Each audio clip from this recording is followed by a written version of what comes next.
মানুষের শরীরের যে সমস্ত অবাঞ্ছিত পশম বা লোম আছে, যেগুলো ছাঁটার, যেগুলো কাটার, পরিষ্কার করার নির্দেশ আসছে, সেটা বগলের নিচের পশম হোক, নাভির নিচের পশম হোক, এগুলোকে পরিষ্কার করার জন্য আজকাল হেয়ার রিমুভাল পাওয়া যায়।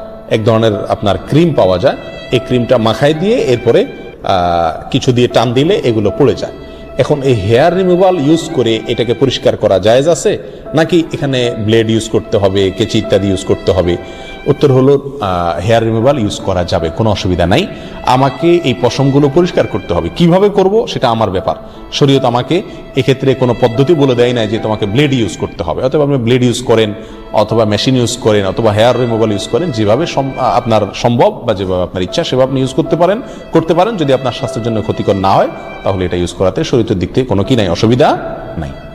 40 দিনের বেশি যদি কেউ নাভির নিচের লোম পরিষ্কার না করেন তাহলে সেক্ষেত্রে তার সালাত কবুল হবে না, তার নামাজ হবে না। এরকম একটি মাসআলা আমাদের সমাজে প্রচলিত আছে।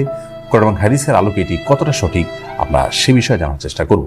প্রথম কথা হলো, হাত পায়ের নখ ছোট করা, গোপ ছাঁটা ছোট করা, বগল এবং নাভির নিচের পশম পরিষ্কার করা, এটাকে চেঁচে ফেলা, এটি সকল নবী রাসূলগণের প্রতি আল্লাহ রাব্বুল আলামিনের পক্ষ থেকে আরোপিত কমন একটি বিধান ছিল। সকল নবী রাসূলগণের কমন একটি সুন্নাহ ছিল, যে সুন্নাহ সকল নবী রাসূলদের জন্য প্রযোজ্য ছিল। একজন ইমানদারের জন্য সেটি অবশ্যই অনেক বেশি গুরুত্বপূর্ণ। আনাস ইবনে মালিক রাদিয়াল্লাহু তাআলা আনহু একটি হাদিস বর্ণনা করেছেন, যেটি সহিহ মুসলিমে বর্ণিত হয়েছে, সুনান নাসাঈ এবং মুসনাদ আহমদ সহ বিভিন্ন হাদিস কিতাবে বর্ণিত হয়েছে।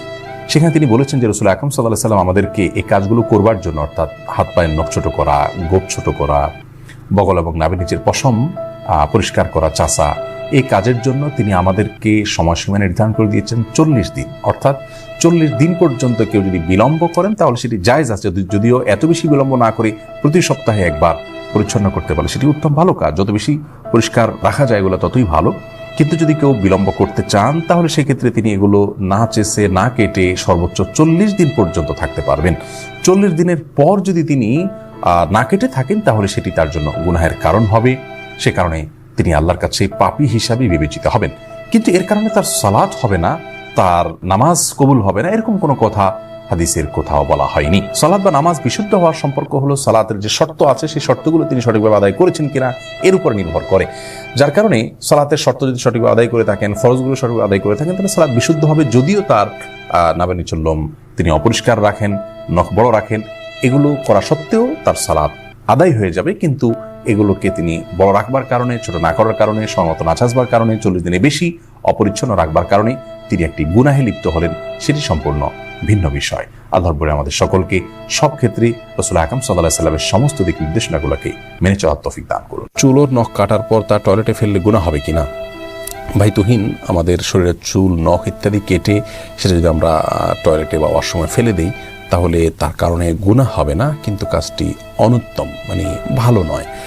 একজন মুসলিম তার শরীরের কোনো অঙ্গ প্রত্যঙ্গ, চুল, নখ ইত্যাদি এগুলো যদি কাটার প্রয়োজন হয় কেটে তিনি সেটাকে যদি কোনো মাটি ইত্যাদির নিচে পুঁতে রাখতে পারেন সেটা ভালো, উত্তম।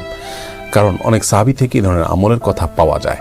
কিন্তু যদি কেউ এটা করতে না পারেন, বরং ডাস্টবিনে বা অন্য কোথাও ফেলে দেন, তাহলে এই ফেলার কারণে তিনি গুনাহগার হবেন না, পাপী হিসাবে বিবেচিত হবেন না, বড়জোর উত্তম কাজ করেননি। এটি যেহেতু মানুষের শরীর, আল্লাহ রাব্বুল আলামিন মানুষকে সম্মানিত করেছেন, মর্যাদা দিয়েছেন, এই জন্য চুল, নখ এগুলো তার অঙ্গ। তো এই অঙ্গকে অসম্মানজনক জায়গায় না ফেলাটা উচিত, উত্তম। বাট যদি কেউ ফেলেন তাহলে বড় কোনো গুনাহগার হয়েছেন এমনটি বলার কোনো সুযোগ নেই।